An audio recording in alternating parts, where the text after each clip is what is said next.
आजच्या या टॅलीच्या सेक्शनमध्ये आपण एक नवीन फीचर पाहणार आहोत, ज्याचं नाव आहे बॅच वाईज. टॅलीमध्ये हे खूप मोठं महत्त्वाचं फीचर आहे, batch wise. In this unit you will learn how to maintain a batch wise information pertaining a stock item and their manufacturing date and expire date. तर या सेक्शन मध्ये आपण बॅच वाईज कशा प्रकारे मेंटेन केली जाते हे आपण पाहणार आहोत. या बॅच वाईजचा जो उपयोग आहे, खरं म्हणजे अनेक व्यापार क्षेत्रामध्ये होतो. जसे असे जे प्रोडक्ट असतात ज्या हेल्थसाठी खूप महत्त्वपूर्ण असतात, जास्त दिवस ते वापरले किंवा यूज केले तर आपल्या शरीराला हानिकारक राहतात, किंवा खूप दिवसापासून पेंडिंग आहे नंतर ते आपण वापरले प्रोडक्ट तर ते आपल्या शरीराला घातक राहतात. म्हणून ज्यावेळेस कंपन्या एखादा माल तयार करतात, प्रोडक्ट बनवतात, मग ते औषधे असतील, फर्टिलायझरची औषधं असतील, खतं असतील, अशा बऱ्याचशा गोष्टी असतात ज्यावर दूध आहे, मिल्क आहे, हे पण आपण जास्त दिवस तसंच ठेवलं तर ते खराब होते किंवा आपण ते दूध घेतलं तर शरीराला घातक होते. असे काही औषध असतात, कॅडबरी, कॉफी किंवा बिस्किट, अशा काही गोष्टी बी असतात. भरपूर काही प्रोडक्ट आहेत ज्यांचं एक्सपायरी झालं की ते वापरत नाहीत लोक. जनरली घेताना आपण प्रत्येक प्रोडक्ट घेताना आपण त्याची एक्सपायरी डेट पाहत असतात, कारण ते आपल्या शरीराला घातक असतं. तर अशाच या भागाबद्दल आपल्याला या सेक्शनमध्ये पाहायचं आहे की एक्सपायरी डेट कसं वापरलं जाते, यूज केलं जातं. त्यासाठी प्रथम आपल्याला F11 की प्रेस करायचं, फीचर्सवर जायचं आणि या ठिकाणी एक ऑप्शन असतो, enable the batch wise details. हा पर्याय येस करायचा असतो इथं.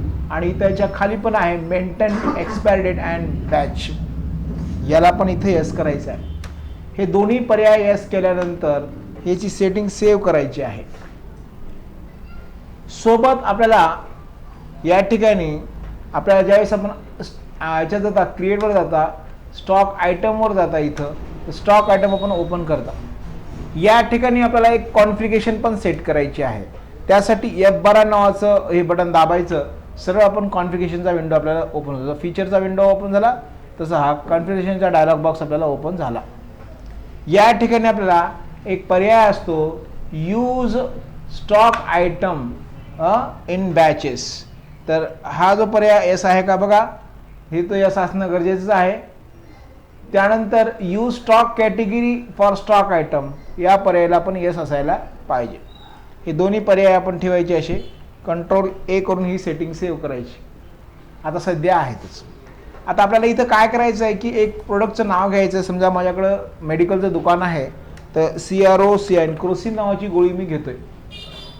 तर क्रोसिन ही जी गोळी आहे याचा जे अंडर मला काय घ्यायचं आहे, तर मला याला अंडर घेताना मला एक याचं घेताना मेडिसिन किंवा आपण याच्यामध्ये घेऊ शकतो. अंडर घेताना मेडिसिन घ्यायचं. ग्रुप काय घ्यायचं आपल्याला याचा, मेडिसिन, कारण आपली मेडिसिन घ्यायचं. तर क्रिएट मेडिसिन नाही आपल्याकडे, आहे का ग्रुप इथं, to create a group medicine, MEDS medicine असं लिहू शकता. ओके, असं आपण घेतलं. याला प्रायमरीज घ्यायचं आणि याला क्वांटिटी शुड बी ॲडेडला यस करायचं. सध्या इथं आपण काही आपण इंटरनेट GST इथं आपण ग्रुपला अप्लाय करत नाही.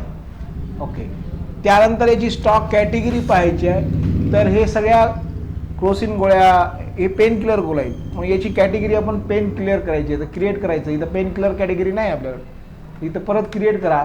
इथं लिहा पेन किलर्स असं गोळी आपण लिहू शकता. याला पण प्रायमरी घ्या, ही कॅटेगरी आपण बनवली. युनिटमध्ये आपल्याला इथं काय करायचं आपल्याला, तर तुम्ही नोज घेऊ शकता. तर इथं नोज आहे आपल्याकडे ऑलरेडी, तर नोज घ्या इथं. चला ठीक आहे. आता या ठिकाणी आपल्याला मेंटेन बॅच वाईज हा पर्याय यस करायचा आहे इथं. आणि इथं मॅन्युफॅक्चरिंग डेटला पण इथं यस करायचं आहे आणि एक्सपायरी डेटला पण इथं यस करायचं आहे. स्टँडर्ड रेट सध्या आपण इथं काही वापरत नाही, नो ठेवा, काही गरज नाही. जी एंटर करा. याला GST काही आहे, समजा किती टक्के GST आहे, सपोज 5% GST आहे, समजा 5%. इथं स्पेसिफाय करा.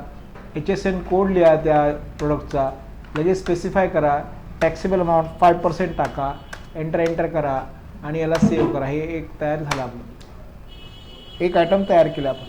ओपनिंग क्वांटिटी काही टाकलेली नाही. तशी दुसरी कॅटेगरी टाकायची कॉम्बिफ्लाइन नावाची. आपल्याकडे चार्ट दिलेला आहे, कॉम्बिफ्लाइन गोळी आहे समजा, टॅबलेट आहे. तर याला पण घेताना इथं मेडिसिनमध्येच घ्या, याला पेन किलर्स घ्या, असं नोज घ्या, येस करा, याला इथं येस करा आणि एक्सपायरी डेटला पण येस करा, एंटर करा, याला पण स्पेसिफाय करा, कोड टाका, GST नंबर टाका, टॅक्सेबल अमाऊंट टाका आणि याला 5% टाका. असे 2-3 तुम्ही प्रोडक्ट तयार करू शकता. दुसरं स्ट्रेप्सिल गोळ्या आहे समजा, स्ट्रेप्सिल गोळ्या आहे समजा, तर याला पण तुम्ही मेडिसिनमध्येच घ्या, याला पेन किलर्समध्ये घ्या, नोज घ्या, याला येस करा. तर असं तुम्ही सगळे मी इथं तयार केलेलं आहे. मी 2-3 गोळ्याची नावं लिहिली मी असे आणि टॅक्सेबल अमाऊंट 5% घेतलं मी असं, याला एंटर केलं. आता हे 2-3 मी केले, तुम्ही सगळे 4-5 करा जे लिस्ट दिले. आता याच्यावर मला एक ट्रान्झॅक्शन करायचं आहे, एक घ्यायचं आहे. तर इथं मी परचेसवर जातो, इथं परचेस व्हाउचर गेलो, F9 दाबतो, तर मी एक ट्रान्झॅक्शन घेतो, परचेस क्रोसिन. तर परचेस करतो आहे, क्रोसिन गोळ्या करतो आहे, फ्रॉम गणेश फार्माकडनं माल घेतो आहे. गणेश फार्मा, तर GP, तर बिल नंबर टाकतो, GP-01 असं बिल नंबर टाकलं इथं आणि डेट टाका, कुठल्या काही टाका, तुम्हाला जे टाकायचे टाका.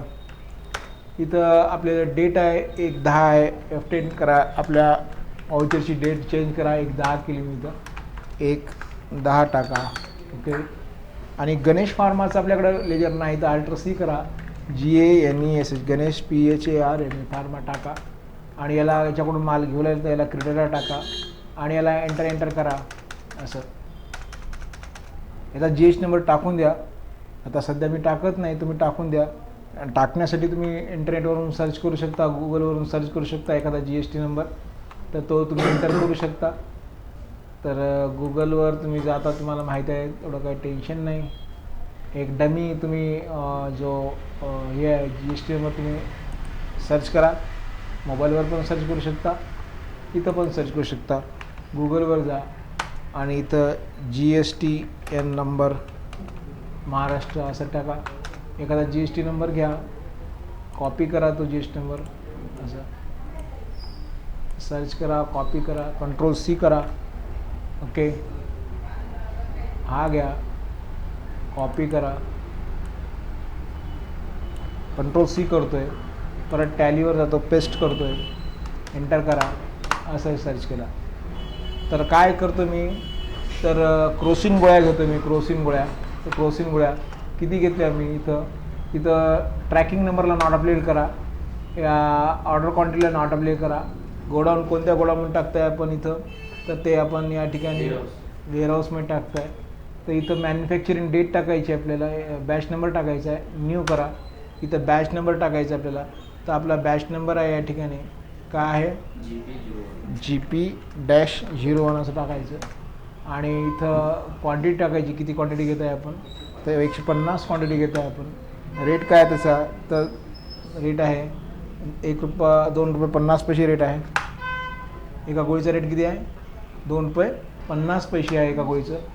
तर असं आपल्याला इथं अमाऊंट येते. इथं आपल्याला डेट टाकायची आहे, जी डेट टाकायची आहे, मॅन्युफॅक्चरिंग आणि एक्सपायरी डेट टाकायची आहे. मॅन्युफॅक्चरिंग 1/4 आहे आणि एक्सपायरी डेट जी आहे ती 31/3 आहे.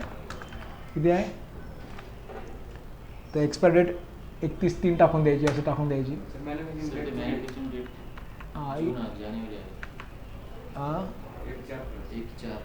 हो, 1/4च टाकली ना, 1/4 असं टाकायचं. एप्रिल महिना येऊन जाते आणि हा 31/3 टाकून द्यायचं. किती आहे ती, तर 1/3 असं टाकून द्या, एंटर करा, एंटर करायचं. तर SGST करा, CGST करा, एंटर करा आणि इथं एंटर करून याला सेव्ह करा. परंतु दुसरं ट्रान्झॅक्शन थोडंसं वेगळं आहे. इथं आपण एक ट्रान्झॅक्शन वाचू या ठिकाणी. Second transaction, purchase Combiflam 250 nos. आपण कॉम्बिफ्लाइन गोळ्या घेतल्या, किती घेतल्या, 250 गोळ्या घेतल्या. एका कॉम्बिफ्लाइन गोळीची रेट आहे ₹1.25 आहे. त्याच्यावर 5% GST आहे याचा जो इन्व्हॉइस नंबर आहे GP10 आहे, इथं GP10 टाका, GP10 टाका. आणि आपण गणेश फार्माकडनं घेऊलेल्या गणेश फार्मा पार्टीचं नाव आहे आपल्याकडे आहे आता गणेश फार्मा. तर आपण 250 गोळ्या घेऊलेल्या, ₹1.25 पैशाला एक गोळी आहे. तर त्या 250 गोळ्यापैकी 100 गोळ्या वेअरहाऊसमध्ये आहेत आणि 150 गोळ्या शोरूममध्ये आहेत. आता बघा, तर गोळ्या आहेत. पहिल्यांदा आपल्याला कॉम्बिफ्लॅन गोळी घ्या, कॉम्बिफ्लॅन गोळी आहे, नॉट ॲप्लिकेबल करा. गो डाऊन वेअरहाऊस घ्या अगोदर. वेअरहाऊसमध्ये किती गोळ्या आहेत माझ्याकडं, तर 100 गोळ्या आहेत. तर इथं याचा बिल नंबर टाकायचा आहे, GP5 काय आहे, न्यू ॲप्लिकेबल करा. इथं लिहा GP-5 करा. तर 100 गोळ्या आहेत याच्यातल्या, ₹1.25 पैशाला गोळी आहे असं. आणि याचा जो डेट आहे 1/4 आहे आणि इथे ठीक आहे काहीतरी टाकून द्या, 1/7 आहे आणि 1/5 असं टाकलं. आता या ठिकाणी आपल्याला दुसरं घ्यायचं, इथं नॉट ॲप्लिकेबल करायचं, ईड करायचं, नॉट ॲप्लिकेबल करायचं. परत इथं नॉट ॲप्लिकेबल करा, शोरूम घ्या इथं. आता इथं GP5 टाका, अगेन GP5 टाकायचं आणि इथं गोळ्या टाकायच्या, 150 गोळ्या टाकायच्या. आणि आता इथं डेट पण टाका, 1/7 आहे आणि 1 किती आहे, 1/5 असं टाकून द्यायचं. आता एंड करा. आता आले का, टोटल अमाऊंट बरोबर आली. GST CGST दोन्हीकडं आपण डिस्ट्रीब्यूट केले. 250 गोळ्या होत्या, त्यातल्या 100 गोळ्या वेअरहाऊसमध्ये आणि शोरूममध्ये 150 गोळ्या टाकल्या आणि आपण त्याची टॅक्स काढल्या असं काढलं. तर अशा प्रकारे बिल वाईजचं आपण डिटेल आपण एंटर केलं. त्यानंतर आपल्याला इथं पाहू शकता आपण बॅच वाईजमध्ये आपल्याला डिस्प्लेवर जर गेला, समजा आपण इथं स्टेटमेंट ऑफ इन्व्हेंटरीवर गेलात तर इथं आपल्याला अकाउंट इन्व्हेंटरी बुक्सवर जायचं, इन्व्हेंटरी बुक्समध्ये जायचं आणि इथं आपल्याला बॅच वाईज नावाचा पर्याय दिसतो आणि इथं कुठल्या बॅच वाईजच्या कृषींच्या गोळ्या पाहिजेत आपल्याला आणि सध्या जे त्याची लिस्ट आपल्याला दाखवते. प्रत्येक गोळीची आपल्याला एक्सपायर डेट आपल्याला इथं कन्फर्मेशन होऊन जाते. आपण आणलं केव्हा, त्याची एक्सपायर डेट काय होते काय नाही सगळी आपल्याला इथं पाहायला मिळते. चेक करू शकता, लगेच आपल्याला एक्सपायरी असलेले माल आपण बाहेर काढू शकता.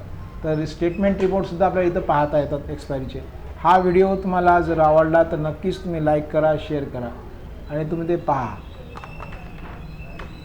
ठीक समजलं का, स्टॉप करतो व्हिडिओ.